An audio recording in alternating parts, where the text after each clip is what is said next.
पल्लवी आनंद Sergey आणि आनंद Sergey हे दाम्पत्य जत तालुक्यातील गुड्डापूर गावचे रहिवासी आहे. या दाम्पत्याचा प्रेमविवाह झाला आहे. हे प्रेम मिळाल्याने दोघेही आनंदात होते. या प्रेमाच्या संसारात त्यांना 2 मुलेही आहेत. कामानिमित्त हे दाम्पत्य सांगली शहरात स्थायिक झाले होते. विठ्ठलनगर पोकमाळा या ठिकाणी भाडोत्री खोली घेऊन ते राहत होते.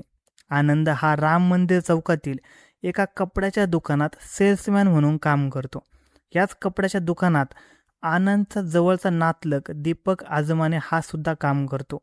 नातलग असल्याने दोघे एकत्र मिळून कामात जात होते. दीपक हा आनंदाचा जवळचा नातलग असल्याने त्याच्या आनंदाच्या घरी येणे जाणे सुद्धा होते. आनंद आणि पल्लवीचा संसार सुखाने चालू असताना आनंदला दारू पिण्याचे व्यसन जडले. दारूचे व्यसन लागले की त्या घरातील शांतता संपण्यास वेळ लागत नाही. आनंद दारूच्या नशेत पल्लवीला त्रास देऊ लागला. तिचा शारीरिक व मानसिक छळ करू लागला. तिला मारहाण करू लागला. सारी कमाई दारूमध्ये खर्च करायचा. तसे त्रास देऊ लागल्याने पल्लवी वैतागून गेली होती. प्रेमविवाह करून अशा संसार पदरी पडल्याने ती निराश झाली होती. तिला आता जगणे नीरस वाटू लागले होते. ज्याच्यावर प्रेम केले तोच आता छळ करू लागल्याने ती अस्वस्थ झाली होती. तिला काही सुचत नव्हते. तिची ही अवस्था नेहमी घरी येणाऱ्या दीपकने हेरली. तिच्या एकटेपणाचा गैरफायदा घेण्यासाठी दीपकने तिच्याशी लगड वाढवण्याचा प्रयत्न केला. आनंद घरी नसताना दीपक अजमाने घरी यायचा. तिची विचारपूस करून धीर द्यायचा. आनंदाच्या व्यसनामुळे त्रासून गेलेली पल्लवी आता दीपक जवळ मन मोकळे करू लागली होती. मनातील दुःख त्याला सांगू लागली. तेव्हा तो तिच्यावर दुःखावर फुंकर घालू लागला. हळूहळू तिलाही त्याच्याबद्दल ओढ वाटू लागली. तो एक दिवस आला नाही तर तिला करमत नव्हते, तर त्याची अवस्था तशीच होती. हळूहळू त्या दोघांमध्ये प्रेम फुलू लागले. आनंद घरी नसल्याचा फायदा घेत ते दोघे गप्पा मारत बसायचे. मोबाईलवरूनही त्यांच्या प्रेम गप्पा चालत असे. मग मात्र त्यांच्या मिलनाला वेळ लागला नाही. एकांताचा फायदा घेत ते शरीरसुखाचा आनंद लुटू लागले. दीपक आजमाने हा पल्लवीसोबत तिच्या मुलांचीही काळजी घेत असे. पिता असूनही आनंदाचे सारे ध्यान दारूत असल्याने दीपकने त्यांच्या संसारात शिरकाव केला. आपले हातपाय पसरायला सुरुवात केली. हळूहळू त्याने आनंदाची जागा घेतली. पल्लवीला ही बाब सुखावही होती, कारण तिचा नवरा तिला त्रास देण्याशिवाय दुसरं काही करू शकत नव्हता. यातूनच दीपक आणि पल्लवी या दोघांनी लग्न करून एकत्र राहण्याचा निर्णय घेतला. घरात इतके काही चालले होते. पत्नीचे चोरेछुपे प्रेमसंबंध सुरू होते, पण याची भनक आनंदाला लागली नव्हती. तो गाफील होता. शनिवार दिनांक 27 जून 2026चा दिवस. त्या दिवशी नेहमीप्रमाणे आनंद हा दारू पिऊन घरी आला. त्यावेळी पल्लवीने त्याला दारू पिण्यावरून टोकले. ते टोचून बोलल्याने आनंदने शिवीगाळ करून तिला गप्प बसवलं. घरात वाद करून आनंद हा पुन्हा घराबाहेर पडला. दारू प्यायला आणि रात्री 12 वाजता घरी आला. त्यावेळी पल्लवीशी वाद घालून तो झोपी गेला.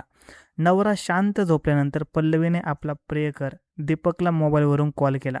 आज काय काय घडले याविषयी तिने त्याला माहिती दिली. आनंद मला भरपूर त्रास देतो. मी आता हे सहन करू शकत नाही. आनंदाला संपवल्याशिवाय आपल्या आयुष्याची सुरुवात होणार नाही.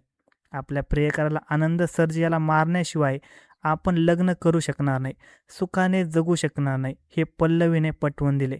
त्यावेळी त्याने काम आज रात्रीच करूया असे म्हणत आश्वस्त केले. त्यानंतर पल्लवी जागीच होती. ती आपल्या प्रियकराची वाट पाहत होती. रात्री 2 वाजता दीपक आजमाने दुचाकीवरून पल्लवीच्या घराकडे आला. तो आल्याची चाहूल लागताच पल्लवीने दरवाजाची कडी काढत दीपकला घरात घेतले. घरातील लाईट पूर्णपणे बंद केली. त्यानंतर आनंद झोपला होता तिथे जात दीपकने ओढणीने त्याचे पाय बांधले. त्यानंतर हातही बांधले आणि पल्लवीने आनंदचा गळा दाबून धरला. त्याची धडपड सुरू झाली, पण तो काहीही करू शकत नव्हता. थोड्याच वेळात त्याची धडपड शांत झाली. तो मेल्याची खात्री होताच पल्लवीने घरातील लाईट लावली. त्यानंतर ती दीपकला म्हणाली, तू आता घरी जा, मी नंतरचा बनाव व्यवस्थित करते. थोड्याच वेळात त्याची धडपड शांत झाली. तो मेल्याची खात्री होताच त्यानंतर पल्लवीने भाऊ चिदानंद मलकर यास घरी बोलावून घेतले. आपला नवरा दारू पिऊन झोपला आहे, पण तो आता उठत नाही, त्याला दवाखान्यात घेऊन जाऊया असं ती भावाला म्हणाली. त्यानंतर चिदानंद आणि पल्लवी हे दोघे आनंदाला सांगली सिव्हिल हॉस्पिटलमध्ये घेऊन जात होते. वाटेतच पल्लवीने दीपकलाही फोन करून हॉस्पिटलमध्ये येण्यास सांगितले. त्यानंतर सिव्हिल हॉस्पिटलमध्ये डॉक्टरांनी आनंद सर्जे हा मयत झाल्याचे सांगितले. हॉस्पिटलच्या नियमानुसार याची माहिती पोलीस ठाण्यात देण्यात आली. या साऱ्या घटनेनंतर विश्रामबाग पोलीस आले. त्याने आनंदाचा मृतदेह पाहिला. हवालदार नरळे दिनेश माने यांनी मृतदेहाचे बारकाईने निरीक्षण केले असता मैताच्या गळ्यावर नखाचे वन दिसून आले. हीच बाब पोलिसांनी हेरली. पंचनाम्याचे सोपस्कार पार पाडत आनंदाचा मृतदेह विच्छेदनासाठी पाठवून देण्यात आला. त्यानंतर आनंद सरजे याच्या मूळ गावी म्हणजेच गुड्डापूर तालुका जत या ठिकाणी अंत्यसंस्कार करण्यात आले. विच्छेदन अहवालामध्ये संशयास्पद गोष्टी नमूद केल्या होत्या. त्यामुळे सांगली स्थानिक गुन्हे शाखेचे पोलीस निरीक्षक यांनी व त्यांच्या टीमने पल्लवी सरजे हिच्यावर प्रश्नांचा भडीमार केला. तेव्हा तिने खुनाची कबुली दिली. या प्रश्नामध्ये पोलिसांनी आनंदाच्या गळ्यावर झालेल्या नखाच्या ओरबाडल्याचा खुनाचा उल्लेख केल्यामुळे पल्लवीला गुन्हा कबूल करण्याशिवाय पर्यायच उरला नाही. पोलिसांनी खुनाचे कारण विचारले असता तिने सांगितले की आनंद हा दारू पित असे, दारूच्या नशेत शारीरिक व मानसिक छळ करत असे. तसेच आपले दीपक अजमान याच्यासोबत प्रेमसंबंध असल्याने आनंदाचा खून करून नव्याने संसाराला सुरुवात करणार होता हेही सांगितले.